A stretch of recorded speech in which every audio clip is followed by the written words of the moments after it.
But what you're asking, and this is why I'm saying that you've fallen prey to creationist arguments.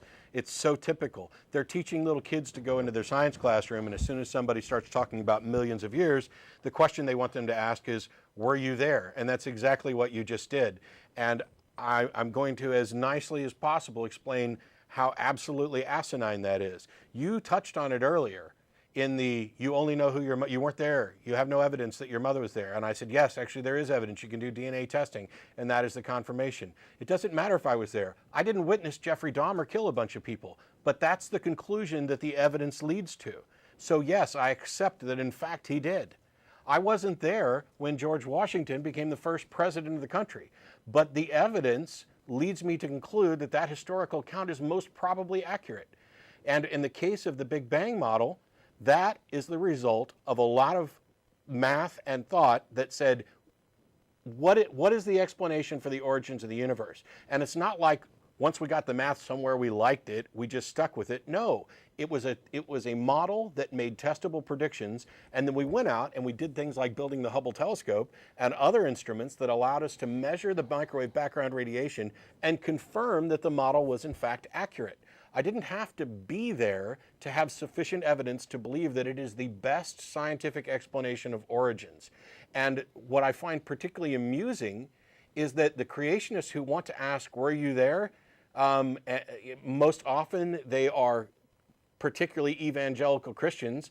Were you there when Jesus was resurrected? I wasn't there, but... What evidence then do you have to believe that it actually happened? And this is where theism is different from, yes, say, it is, because you don't have evidence. Where it's accepted by faith, but there are physical examples where you said that there are none, but that's not true. The difference between theism and science is that for things that we weren't present for, science relies on evidence to lead us to the best possible conclusions about what happened. And religion relies on something other than evidence. Why? Because they don't have evidence. Faith is the excuse people give when they have no good reason for their beliefs. If you had a good reason, you wouldn't need faith. Right, but you said right that there's no physical evidence for creation, but that's not even true. Yes, it is. Or you have the floor. Tell us what the evidence for creation is. There are many of them, as I stated earlier, from excavation digs. There's also the account of the Ark. There's also Mount Sinai, which account of the Ark? I mean, they've found the Ark 40 times now, and none of them have actually found the Ark. And by the way, finding an old boat, the Ark of the Covenant, which is in Israel's economy in terms of the sanctuary and all that. Wow. They found it in Indiana Jones, the first movie too. This is not. I'm not even about the Indiana Jones. This is from studying it myself. Yeah, no. And there's you really need to check. You really need to double check the. Excuse me. I'm sorry. Wait, go ahead. Mount Sinai, what? There's Mount Sinai, which the Bible says became smoke when God came into contact with it. Okay, so what? What does the existence of Mount Sinai have to do with the truth of the Genesis account of creation? What I'm saying is, you said that there's no biblical account there's no physical examples for creationism, but there. What does Mount Sinai have to do with creationism? No, I'm saying that the state of condition of Mount Sinai now relates to what happened when God came down upon Mount Sinai. Okay, first of all, that is asinine, but what does it have to do with creationism? What I'm trying to say is that if Mount Sinai is in this condition that it is now, based on what was said in the Bible, then it proves it to be true. No. Wow. Okay. How did you demonstrate that Mount Sinai is in a state that is necessarily the result of God coming down to it? How did you prove that scientifically? Okay. One, there have been shows done upon it.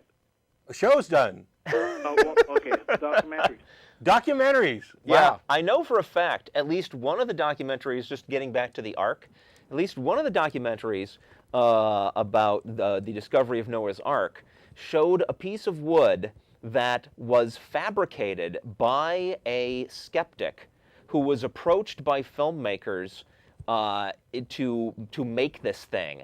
And what he did is he took a piece of railroad tie and various household ingredients, including teriyaki sauce, and he soaked this piece of wood in those things and then handed it over to the filmmakers, who were just not interested in where he got it or how he made it look like that. They were only interested that it looked good, and then they put it in their show and said, this is a piece of Noah's Ark. Noah's Ark. I'm more and that skeptic got an award from a skeptical organization for pulling off that stunt. But ignoring the Ark, I'm interested in this thing. You're saying that Mount Sinai is currently in a condition that can only be explained by God actually coming down to Mount Sinai, and you think that this is scientific? Because listen, No. when things are burnt, they're left in a charged state. Okay, That is the but state burning that does Mount not Sinai- prove God came down. Because that is, how can you explain a mountaintop that big? There we go. Like that. There we go. Now we are to the core reason that you have bought into every moronic claim that you've presented today. And the answer is one great big argument from ignorance. The mountain is in this state. How else can you explain it other than that God came down? That's a logical fallacy. It demonstrates that you have no basis for saying this. It is in no way scientific. You are basically saying the mountain's here. It looks like once upon a time it was smoky. That's consistent with the Genesis account. Nobody's got a better explanation. Therefore, that's what I'm going to believe. I can't begin to explain just how unscientific and dangerous that is. That is how we have come up with every wrong-headed, moronic, asinine belief that we've ever had.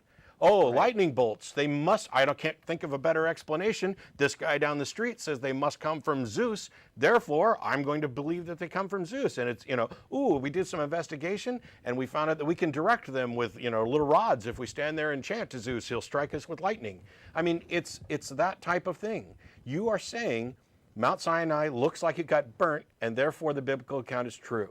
That is not following the evidence, that is leading the evidence. And when you follow that up with, can you come up with a better explanation? You have just committed one of the most painfully obvious logical fallacies of all time. It's an argument from ignorance, that because somebody doesn't have another explanation, therefore yours is viable. And I'm sorry, that's just not the way reality works. Yeah, you still have to prove that the God actually came down and did that burning. So even if it's from a biblical account, that's not good enough, right? Correct. Correct. And you already know this, because do you accept the accounts of what happens in other religious books? Do you accept, claims about the Prophet Muhammad? Do you accept, the birth of Buddha? Do you accept any of those claims, the miracle claims from other competing religions around the world? They have no better or worse evidence than what you have for yours.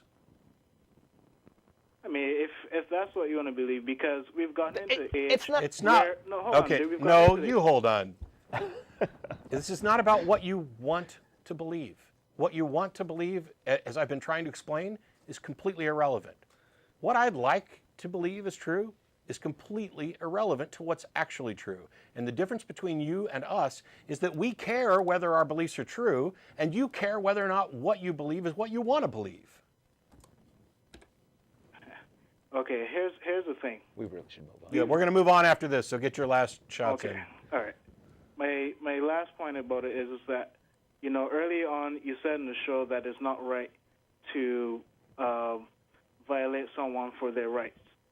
And, I realized today that evolution has its sway. I'm in college right now. And evolution has its sway in basically almost every science there is. And, it seems unfair that creation had such a hard time finding its way. Creationism has such a hard time finding its way. Astronomy's in all those schools too. Is it unfair that astrology doesn't have its way finding its way into the classroom?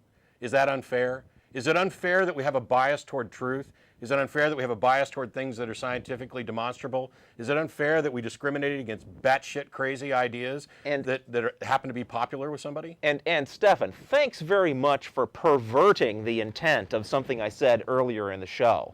I did talk about how a group that has internal behavioral rules should not expect that it has a right to impose those on people outside its group. But I was not talking about what they teach in college. You have a right. In order to properly apply what I said, you need to know what your rights actually are. You have a right to your beliefs. You have a right to your own beliefs. You do not have a right to your own facts. The facts are whatever it is can actually be verified in the real world.